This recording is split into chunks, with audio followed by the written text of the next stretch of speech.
Hello bachcho, let's see the question. The question say each question in this section has four choices A, B, C and D, out of which only one is correct. Mark your choices as follow. Option A, statement first is true, statement second is true, statement second is correct explanation for statement first. Option B, statement first is true, statement second is true, statement second is not correct explanation for statement first. Option C, statement first is true, statement second is false. Option D, statement first is false, statement second is true.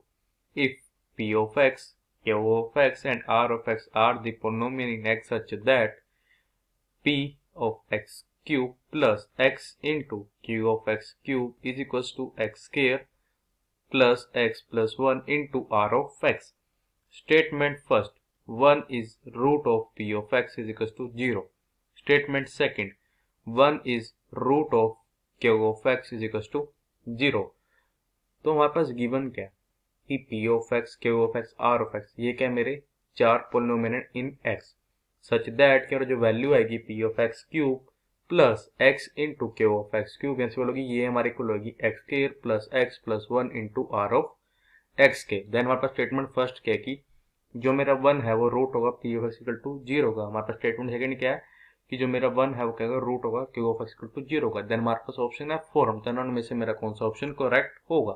Firstly I will tell you की concept, और की concept आपकी help करेगा इस question को solve करने में। तो हमारे पास यहाँ पे की कॉन्सेप्ट ये है कि हमको पता है इफ अगर यहाँ पे क्या हो कि 1 प्लस एक्स स्क्वायर किसी इक्वल हो 0, दिस इंप्लाइज दैट या तो x मेरे से इक्वल होगा ओमेगा के, x मेरे से इक्वल होगा ओमेगा स्क्वायर के। यहाँ पे हमारे पास ओमेगा क्या है, ओमेगा इज ये मेरा है क्यूब रूट ऑफ यूनिटी,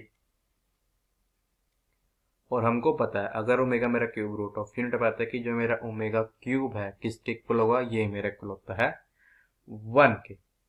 अब हम करेंगे इसकी कॉन्सेप्ट की हेल्प से अपने क्वेश्चन को सॉल्व करेंगे। देखो हमारे पास गिवन क्या था कि p of x cube plus x into Q of x cube this is equal था, ये मेरा यहाँ पे इक्वल था 1 plus x square into R of x के। अब देखिए पास क्या है P of x, Q of x, R of x, तो हमारे क्या है पोलिनोमियल। तो हमारे क्वेश्चन क्या इंप्लाई करते हैं कि दिस इंप्लाइज दैट कि मेरे पास ये जो टर्म है मींस 1 प्लस एक्स स्क्वायर ये क्या होगी मेरी फैक्टर होगी, is a factor of p of x cube plus x into Q of x cube का। अब अगर यहाँ पे लेट कर लूंगा, क्या लेट कर लेता हूँ कि 1 प्लस एक्स स्क्वायर से इक्वल है ये हमारे इक्वल है 0 का जाएगा। दिस इंप्लाइज दैट कि x या तो मेरे इक्वल होगा ओमेगा के या मेरे एक्सिस के इक्वल होगा ओमेगा स्क्वायर के। दिस इंप्लाइज हमारे पास था कि 1 प्लस एक्स स्क्वायर ये मेरा फैक्टर किसका था, p of x cube plus x into Q of x cube का। तो जो मेरी जीरोज आएंगी 1 प्लस एक्स स्क्वायर की वही तो मेरी जीरो आएंगी p of x cube plus x into Q of x cube भी। तो क्या आ जाएगा कि p of omega cube plus omega into Q of omega cube this is equal to 0। तो आ जाएगा this implies that p of omega cube से लगता है हमारा 1 के बचेगा p of 1 plus omega into Q of 1 this is equal to 0। And अब यहाँ पे एक और चीज यहाँ पे क्या आ जाएगी ओमेगा क्यूब जो हम पुट कर देंगे किस में x की जगह p of x cube plus x into Q of x cube में, तो हमारा वो भी इक्वल हो जाएगा 0 हो जाएगा कि p ऑफ हमारा जाएगा omega raise to the power 6 plus omega square into बजेगा Q of omega raise to the power 6 maximum होगा दिस इज इक्वल टू 0। अब मैं इसको एज्यूम कर लेता हूँ अपनी इक्वेशन फर्स्ट, तो क्या जाएगा कि दिस इंप्लाइज दैट कि p ऑफ, अब देखो जो ओमेगा क्यूब है वो हमारा इक्वल होता है 1 के। तो हमारे पास अगर ओमेगा क्यूब का स्केयर करें उसके होगा 1 के, तो आ जाएगा ओमेगा रेस्ट पावर 6 इक्वल आ जाएगा ओमेगा इक्वल आ जाएगा यहाँ पे 1 के। हमारे पास जाएगा P of 1 plus omega square into Q of 1, this is equal to 0।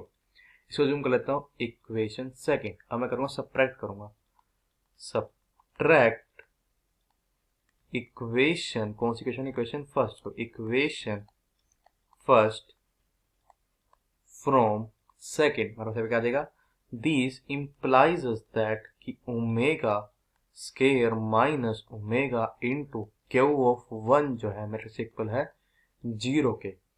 हमको पता है कि जो मेरा ओमेगा स्केयर है ये मेरा ओमेगा के इक्वल नहीं होता, तो मेरा पे आ जाएगा कि दिस इम्प्लाइज दैट जो मेरा क्यू ऑफ 1 है किसके इक्वल आ जाएगा, वो 0 के।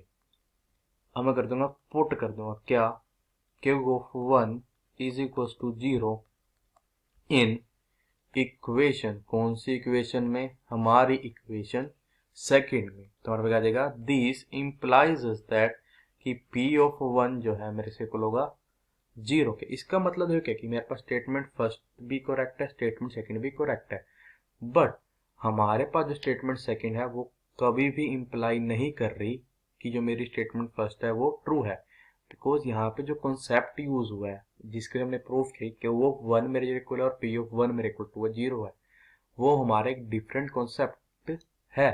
हमने यहाँ पे तो उसका यूज किया ना कि ये मेरा फैक्टर बनेगा 1 प्लस एक्स स्क्वायर हमारे इस इक्वेशन का। इसका मतलब क्या है कि जो मेरा ऑप्शन बी है ये मेरा करेक्ट ऑप्शन है, so the final answer is option B is our correct option. I hope you understood it well. All the best. Thank you.